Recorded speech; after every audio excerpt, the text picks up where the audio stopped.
Presiden Prabowo Subianto telah menetapkan kenaikan tunjangan kinerja bagi prajurit TNI dan pegawai di lingkungan Kementerian Pertahanan.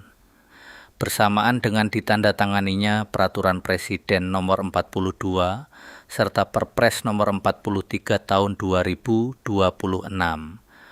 Kebijakan ini diumumkan pada akhir Juli 2026 dan menjadi penyesuaian tunjangan kinerja bagi TNI setelah sekitar 8 tahun tidak mengalami kenaikan.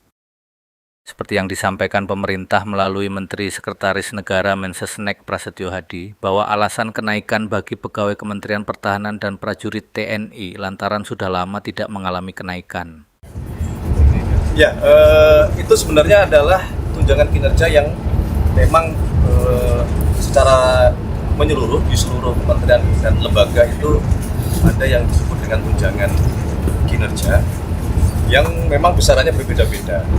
Nah, ada beberapa yang kemudian oleh karena pertimbangan tertentu itu diberikan kebijakan untuk dilakukan kenaikan setelah sekian tahun tidak pernah naik. Contohnya beberapa yang tidak hanya di TNI maupun di Kementerian Pertahanan, tetapi juga besaran kenaikannya berbeda-beda tergantung kelas jabatan. Semakin tinggi kelas jabatan, semakin besar nominal tunjangan kinerja yang diterima. Secara rata-rata, kenaikan pada berbagai kelas jabatan berada di kisaran 50%. Kenaikan tertinggi tercatat pada kelas jabatan 11. Untuk jabatan Letnan Kolonel atau Letkol Mantap, besaran tunjangan kinerja meningkat 90% dari sebelumnya Rp5.183.000 menjadi sekitar Rp9.852.000 per bulan. Namun, tunjangan kinerja dengan besaran baru ini belum langsung dibayarkan pada Agustus. Berdasarkan edaran Direktorat Jenderal Perencanaan Pertahanan, pembayaran tunjangan kinerja baru mulai dilakukan pada September 2026 dengan perhitungan berdasarkan capaian kinerja selama bulan Agustus. Ada hal menarik yang membedakan kenaikan tunjangan kinerja TNI kali ini.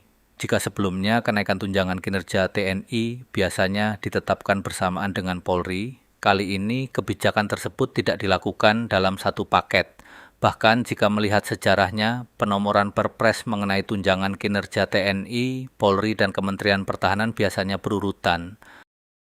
Pada tahun 2015 misalnya, Perpres nomor 87 dan 88 mengatur TNI dan Kementerian Pertahanan, sedangkan Perpres nomor 89 mengatur tunjangan kinerja Polri. Kemudian pada 2018, Perpres nomor 102 mengatur TNI, Perpres nomor 103 untuk Polri, dan Perpres nomor 104 untuk Kementerian Pertahanan. Besaran tunjangan kinerja yang ditetapkan juga relatif sejalan.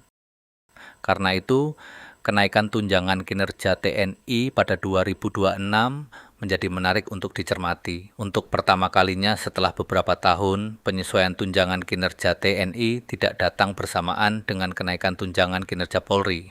Lalu apakah Prabowo akan menaikkan tunjangan kinerja Polri menyusul TNI? Menarik untuk ditunggu.